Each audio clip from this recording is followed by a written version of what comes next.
the thing that I thought was the most interesting was how the bad guy was portrayed as the good person, while the person who was actually good was portrayed as the bad guy. Captain Hammer was really the bad guy in the musical, and he had ulterior motives with Penny, while Dr. Horrible, who even has a pretty horrible name, was ironically really nice to her and actually cared about her. The most important theme, I would say, is good versus evil, or between Dr. Horrible versus Captain Hammer.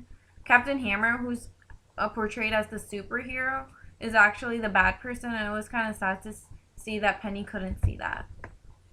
Death would be another theme, because in the end, Penny died, and along with her, all of Dr. Horrible's dreams died. It's sad because in the beginning, all he ever wanted to do was, like, he wanted to join the evil League of Evil, and that is exactly what he achieved at the end. But by then, the thing he wanted the most was Penny, and unfortunately, that is something he couldn't achieve. I think it's especially sad because at the end, even when Penny was dying, she was rooting for Captain Hammer, and that probably hurt Doctor Horrible so much.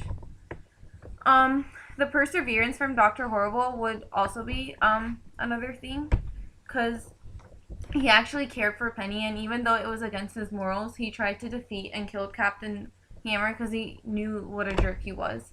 And Dr. Horrible kept going and did all that he could do to get his love.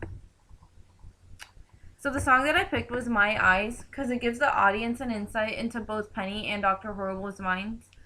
We can see that when Penny meets Captain Hammer, she thinks her life is turning up, and then she starts seeing the good in the world. And Dr. Horrible thinks that his life is spiraling down.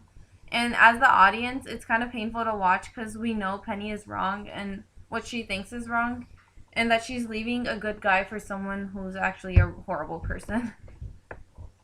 I think the musical method, personally, for me, is more effective than a traditional play, because with music, you can actually feel the emotions, if that kind of makes sense.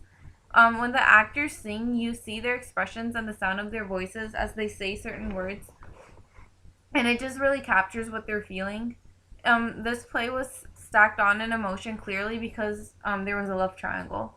And I think that there is a comparison between songs in a musical and Shakespearean soliloquies, because Shakespeare's plays are all about emotions and feeling and falling in and out of love and loving people that you can't have. So I definitely think that there's a connection there.